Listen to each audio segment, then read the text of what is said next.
Olá, tudo bem com vocês? Retornamos a mais um bate-papo com a doutora Silmara. Hoje vamos continuar a falar da criança autista.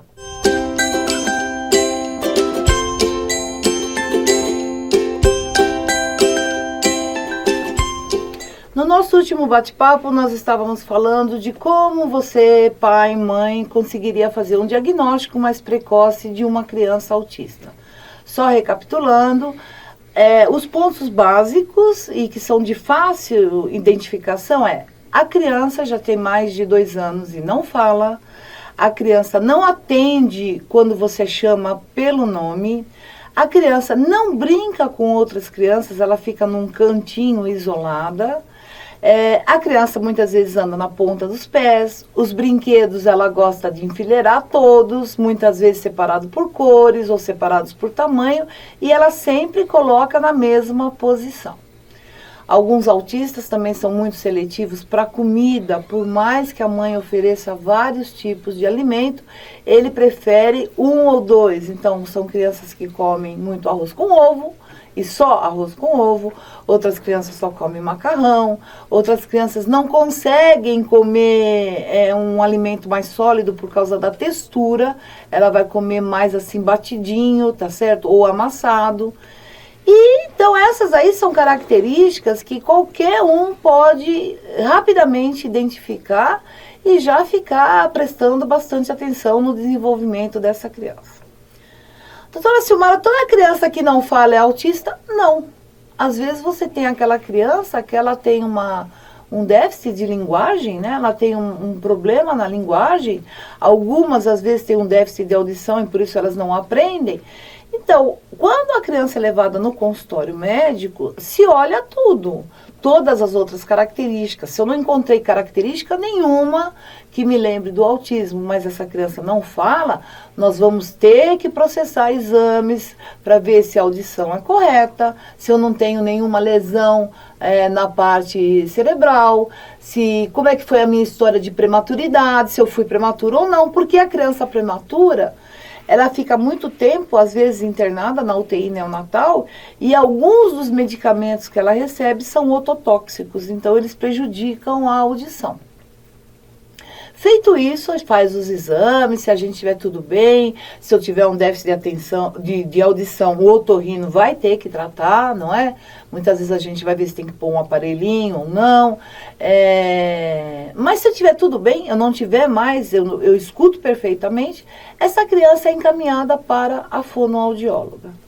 E aí ela vai começar a trabalhar com essa criança e reparar se tudo que ela fala a criança consegue prestar atenção, ou se a criança fica muito dispersa, e sempre em acompanhamento com o neurologista infantil, para que essa criança tenha um bom desenvolvimento. Então nós falamos aqui da criança com déficit de atenção, que o que ela tem que fazer, de audição, desculpa, que o que ela tem que fazer são os exames com o otorrino, e se ela não tiver nenhuma deficiência na parte auditiva, ela vai para a fono e dali ela vai ser treinada para aprender a falar, para ver se não tem nenhum problema de articulação, nenhum problema de freio de língua.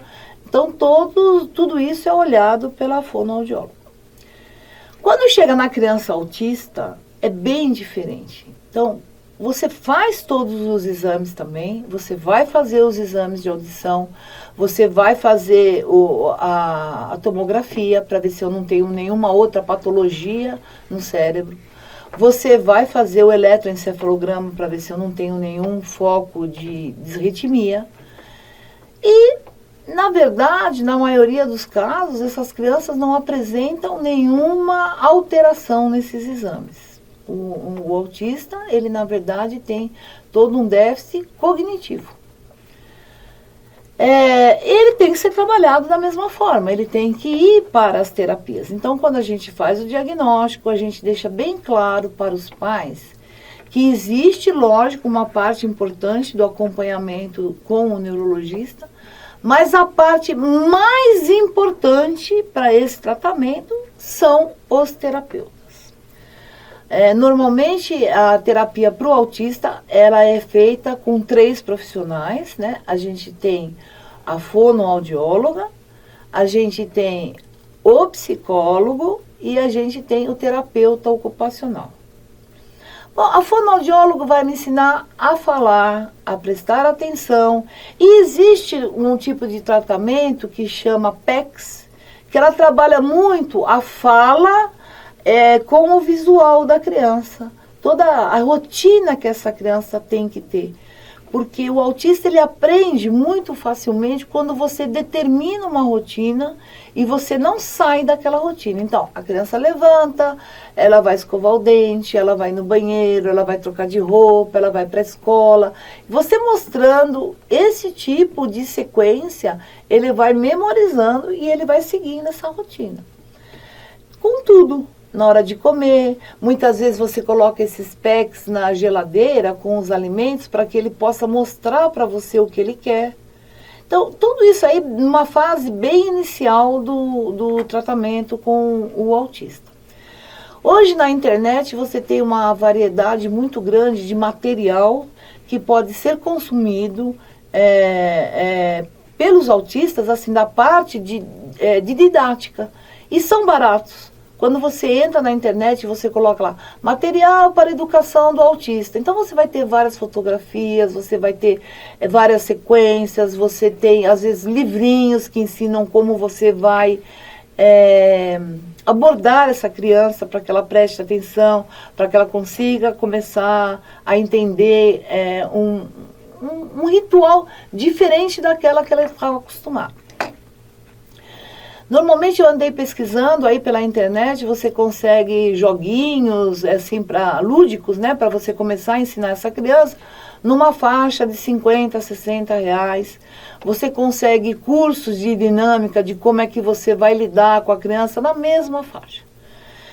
São muito bons, eu já comprei, eu aconselho, vamos supor, quem tem a possibilidade que possa ter, isso vai ajudar bastante você a trabalhar com seu filho em casa, aquele seu filho que é autista, um autista leve, um autista moderado, não importa, você tem que começar a fazer um trabalho para que essa criança comece a perceber a sua dedicação, né?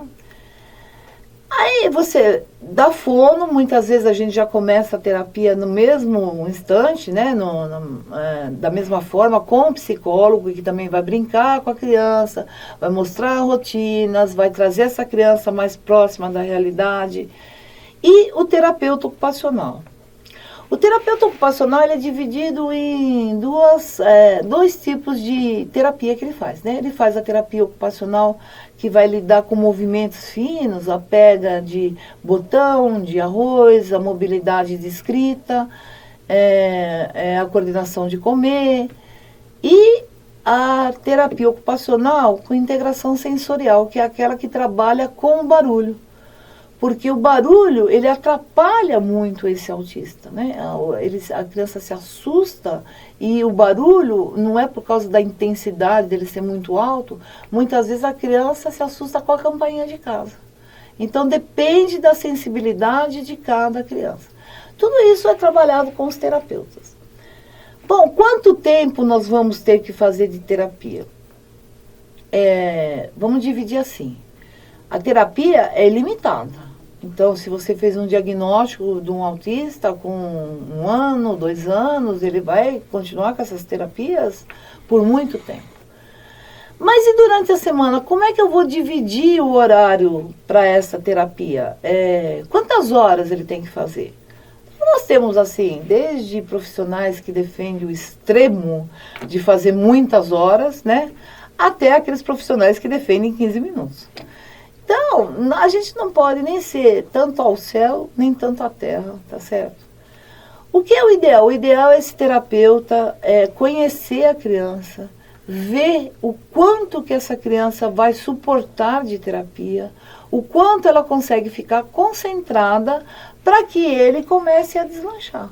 Então, no início, 1 hora, 40 minutos, não adianta você querer colocar muito, não, quanto mais eu fizer, mais melhora. Sim, mas a criança tem que ter proveito disso.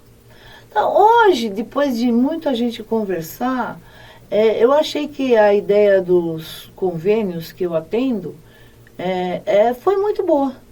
Então, a mãe ela tem que fazer uma entrevista com a criança com o chefe da terapia, que é a pessoa indicada para dizer quanto tempo essa criança vai ficar na terapia, se são 40 minutos por semana, se são 60, se são 2 vezes. E eles vão determinando e vão acompanhando o desenrolar dessa criança. Então, depois de 3, 4 meses que a criança está lá, vamos supor assim, fazendo 40 minutos, ela passa por uma reavaliação para ver se aquela terapia com a fono de 40 minutos uma vez por semana pode ser dobrada para 2 vezes por semana. Se essa criança vai ter vantagem disso. Mesma coisa com psicólogo, mesma coisa com terapeuta ocupacional. Então não adianta eu, médica, dizer o seguinte, olha, ele tem que fazer 3 horas de cada terapia por semana. Veja que 3 horas de cada terapia por semana são 9 horas de terapia por semana. E muitas vezes essa criança não consegue se concentrar por 10 minutos. Então isso é uma coisa desgastante para a família e muito mais desgastante para o paciente. Então, ao indicar essas terapias e o tempo delas, nós temos que ter muito cuidado. O nosso tempo está terminando, como eu disse para vocês, o nosso bate-papo ele vai ser um pouquinho diferente, agora que começou as eleições, e que no vídeo anterior eu disse para vocês qual era o motivo principal que estava me levando a me candidatar, que realmente é a formação do Centro de Desenvolvimento Neurológico Infanto-Juvenil, para ter uma sede aqui em Nova Odessa, onde a gente desenvolveria todo esse tipo de terapia de início para os autistas, tá certo? E crianças com problemas neurológicos. Hoje eu vou falar para vocês assim do que eu estou pensando em formar nesse centro. Então, cada patologia que eu for falando, eu vou falando para você o que pode ser desenvolvido nesse centro.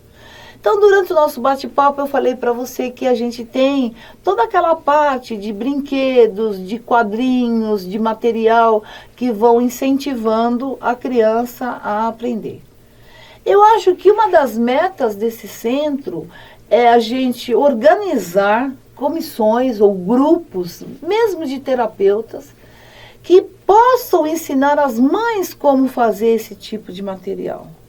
Ou então a gente ter a possibilidade de adquiri-los num preço muito mais barato. E que essas terapeutas, as mães, vão começar a assistir essas terapias e que elas possam estar incentivando em casa. Então, às vezes, eu não consigo, durante uma terapia, manter aquela criança concentrada durante 1 hora, eu vou conseguir através de 30 minutos, mas se eu tiver um material na minha casa, eu posso ir incentivando 20, 30 minutos todo dia. E isso é uma coisa muito boa. Ela pode ser feita na sua casa a qualquer hora, você vai se sentir participando desse treinamento, você vai se sentir mais habilitada para poder lidar com o seu filho, ou você, ou quem toma conta dele, vovó. Na verdade, ele é um treino como a gente tem para aquela pessoa que é muda, ou aquela pessoa que é surda, e que ela vai ter que falar por sinais, e a família inteira acaba aprendendo a fazer isso. Isso é uma questão de treino. Ninguém precisa ser doutorado nessas coisas para você poder ter a boa vontade de conseguir fazer isso. Então, uma das metas desse centro é realmente a gente ter lá um grupo, né, de mães que vão ser lá, olha, que dia que você pode vir, nós vamos ter essas aulinhas 2 vezes por semana, 1 vez por semana, 1 vez cada 15 dias, e nessa aula a gente reúne um grupo de mães ou de pessoas que tomam conta desses autistas, e a gente vai mostrando como você vai podendo utilizar esses equipamentos, como você vai ajudando de uma certa forma também na escola a alfabetização desse autista. Tudo isso tem material, fácil de ser adquirido, de um preço barato. E se você não tiver o dinheiro, tem a possibilidade de você aprender a fazer. Então, só não vai fazer todo esse desenvolvimento da criança autista quem não quiser. Isso aí faz parte dos projetos que eu tenho como candidata a vereadora, tá certo? Todos os nossos projetos estão sendo apoiados pelo candidato a prefeito, o Dr. Lourenço, que assim, como eu, também é médico e também sabe da real importância desse desenvolvimento. Então, para você, o meu número é 45444, sou candidata a vereadora, e o doutor Lourenço, que está de mãos dadas comigo nesse projeto maravilhoso, como prefeito, o número dele é 45. Quero fazer um parênteses, que logo que saiu a minha candidatura, os meus pacientes, né, os meus pequenos eleitores, que não vão poder votar, é lógico, vieram me perguntar se na minha campanha ia ter uma musiquinha como a do Dr. Lourenço. Sim, gente, para vocês foi feita uma musiquinha especial que nós vamos tocar agora, pela primeira vez, uma dedicação total aos meus pequenos pacientes. Para vocês, o meu muito obrigada. Não deixe de nos seguir na rede social. Estamos no Facebook como Doutora Silmara Oficial, assim como no Instagram e no YouTube, Silmara Castelar Rodrigues. Deixe o seu like, o seu dislike, o seu comentário. Disponibilizamos um celular para você mandar um WhatsApp na sua dúvida, do que você tenha dúvida do bate-papo, do que você tenha dúvida do nosso projeto de campanha. E mais uma vez, contamos com você.